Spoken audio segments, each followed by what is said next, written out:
Hello, and welcome to Cheers. That's one woman's opinion. I am your host, Carolyn Mills. Today we'll be looking at Cheers Season 3, Episode 8, Diane's Mom. Look, my head's getting cut off there. All right. This episode first aired on November 22nd, 1984. It was directed by James Burrows. It was written by David Lloyd, and again, Lloyd passed away in 2009 from prostate cancer. Guest cast includes Nancy Marchand as Hester Crane, and Marchand died in 2000 from emphysema and lung cancer. That's actually the same thing my mom died from. Actually, I always say my mom died from smoker's trifecta. She had COPD, emphysema, and lung cancer. In fact, she died in 2009, so just 9 years after. Tom Kendall as Phil Ryan. He was the telephone repairman, and he also passed away. He passed away in 1996 from AIDS-related causes. And Kelsey Grammer as Dr. Fraser Crane. Cheers is filmed in front of a live studio audience, was said by Rhea Perlman. Our summary cold open. The telephone man, Phil, comes in to repair the phone. Coach says that he didn't call for a repairman.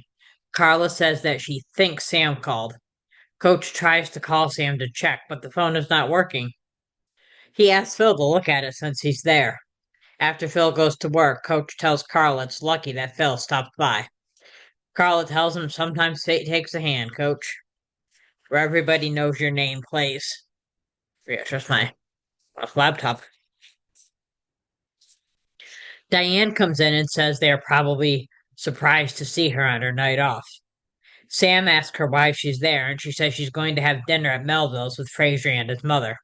Sam says Diane is edgy, but meeting Mom is a big step in a relationship. Diane says she's not going to be there to meet Fraser's mom and gets up to leave.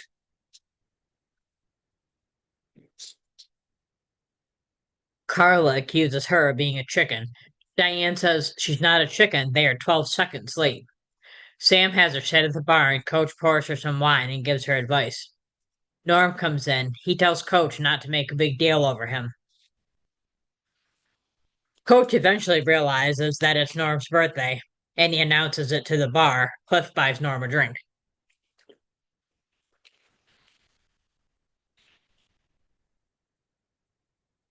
Fraser comes in with Mrs. Crane, his mother.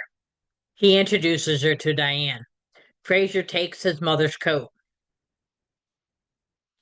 Coach comes over with the tips written for Diane. Hester tells Fraser that Diane is lovely.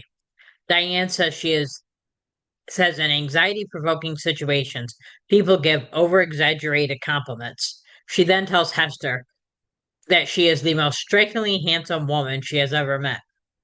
Sorry, laid eyes on. Diane goes up to Melville's to check on the table. Sam comes out of the office. He asks Norm, "When did you get here?" Norm tells him 36 years ago today. Wow, that's crazy. I'm 10 years older than Norm was in 1984 when I was 4 years old. I think I may need to sit down. Good thing I already am. Cliff tells Sam that it's Norm's birthday. Sam breaks out the champagne. Norm gets them to sing happy birthday to him. Coach is working on opening the champagne bottle. The cork flies off the bottle, ricochets off the bell, and gets stuck on Norm's forehead. Sam pulls it off. Now, since I'm not a drinker, I don't know this, but is this a common occurrence with champagne? I know you do have to pop the cork, but is it common for actual injuries to get happen? Anybody know? Is there a prevalence? Do people actually get injured from cork popping? Sam tries to get Norm to go to the ER, but Norm says he's fine. Coach says Normie's right. I got a rap in the head all the time playing baseball, and I never went to the doctor. Norm decides to go to the ER.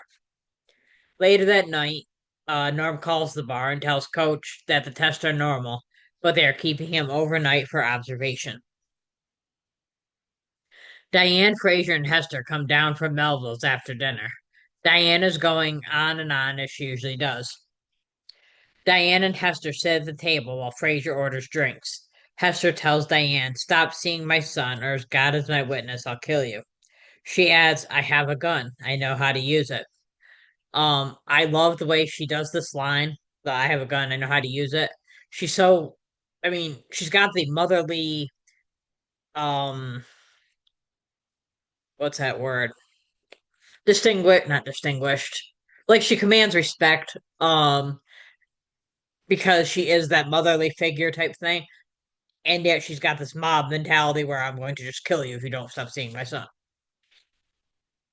I really hope that made sense.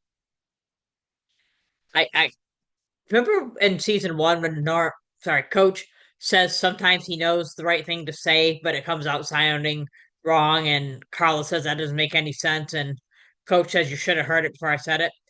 I understand because sometimes I feel that way. Sam tries to get Norm to go to the ER. Oh, sorry. I got sidetracked my little thing about not making sense, and I lost my place. Frazier returns to the table with the drinks. He excuses himself to go to the men's room.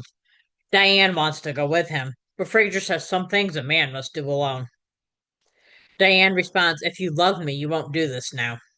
Frazier says it's a weird way to test someone's love, but he can wait. He suggests the three of them go to an intimate cabaret and hear some jazz. Hester loves the idea and asks Diane. Frazier says Diane is white as a ghost. Diane explains that she's tired. And Hester says, "You need a night out on the town like you need a hole in the head." And then Fraser and Hester leave. Um, Normally people don't look white as a ghost because they're tired. So Fraser should have known that something was scaring her. Clearly, wasn't paying much attention. The next day, Diane talks to Sam about what Hester said. Sam says that he thinks Mrs. Crane was just joking around and tells Diane she's not known for her sense of humor. Diane wonders if it's possible that she was just making a joke. Norm comes in. He gives Sam the hospital bill for $683. Sam can't believe how high it is. Cliff says that diagnostic testing has gone up. I read that I heard him say that and I thought, you have no idea. Because now just to walk into the ER, I think they charge you like 2,000. They don't even have to do any work. You just look at them and they send you a bill. I was like, I couldn't even believe how low it was then. I was like, has it ever? I mean, he went. I mean, because you have to, your actual, like I said, just the going in uh, pay for the doctor to look at you. Then you had the test, and he said tests, which means plural. And he stayed overnight for observation. So forgetting about what we find out happens, of course. 683 seems really low to me. I mean, I know it was in the 80s, but that seems like it might have been like a 40s, 50s type bill. What do I know? It was only 484. Norm confesses he had a mole on his butt removed. Sam says Norm took advantage of him. Norm says he'll pay the bill, but Sam says, "No, happy birthday." This also made me laugh because, as we know, Norm never pays his bar tab either. So not only does he get free beer all the time for 11 years, he also gets a free doctor. And not just I mean, obviously Sam would be responsible for the pork, but that he gets a free mole removed. Fraser and Hester come in. Diane tells Fraser when and if they marry, they should put Mom in a rest home, making sure beating and starving are the only forms of recreation. Then she says she's joking. They're going to have her stuffed. Sam does the throat slash motion to tell Diane to stop. Diane misses that cue and says, "I'll even slit her throat in the process." Thank you, Sam. Hester wants to leave. Fraser says they are going into Sam's office where Diane better have a logical explanation. Now, here again, what she says, "Thank you, Sam." Maybe it was a theater whisper and I just missed it, but I get the idea. They were right there. They would have heard her say, "Thank you, Sam."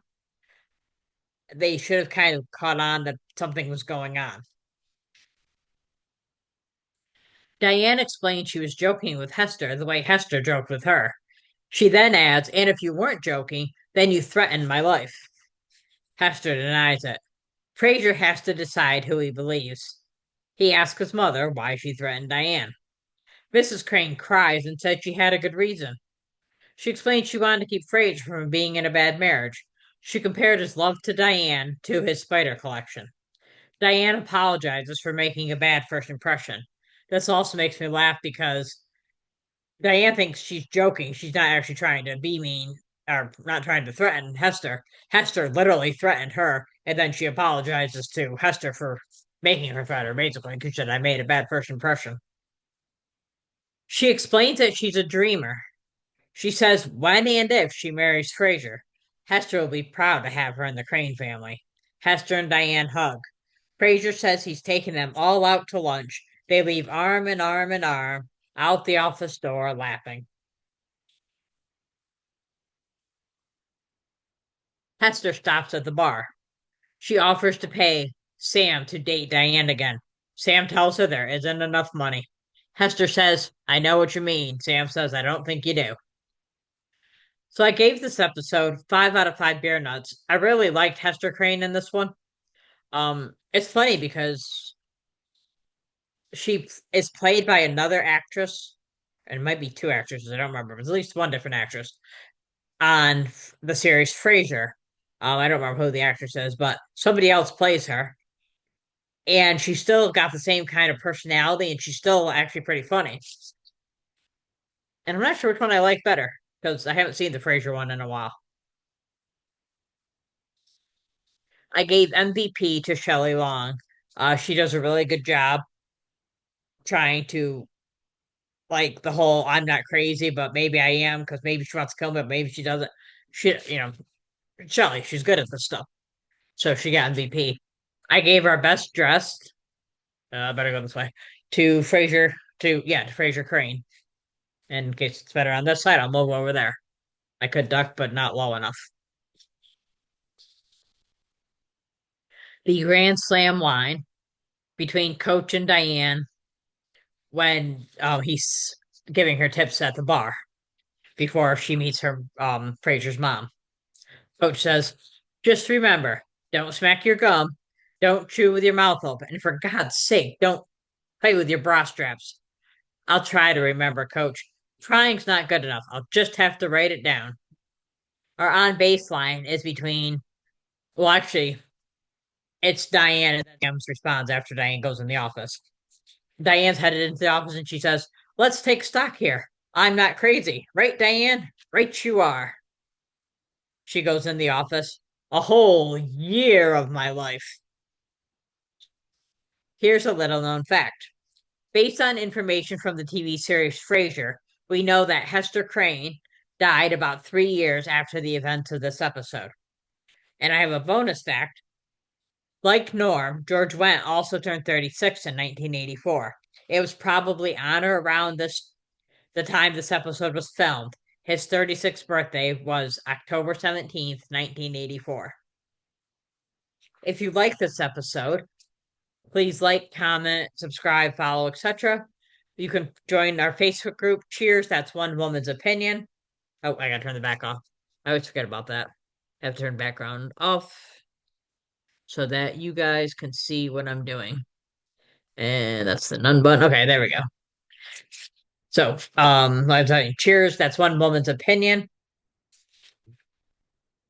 You can follow us on Instagram at Cheers One Woman's Opinion Podcast. You can follow us on Twitter X at One Woman Opinion. You can join the Reddit subreddit. Yeah, you can join subreddit group Cheers Rewatch Podcast. And you can always email us with questions, comments, etc. at Cheers One Woman's Opinion Podcast at gmail.com. Next week, we'll be looking at Cheers Season 3, Episode 9, and American Family. And there will be a bonus episode coming up on Tuesday. Not an actor from Cheers, but it is an actor from one of my favorite childhood TV shows, When I Was Six. And I'm going to show you a picture. Let me share screen.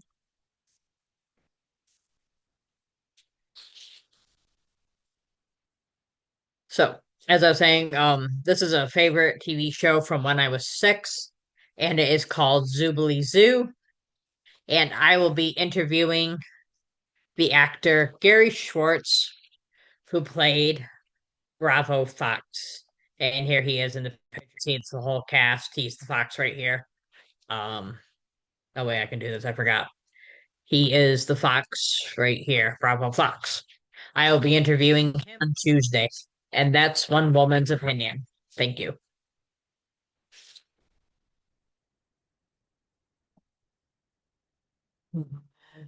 See you on Zoobity.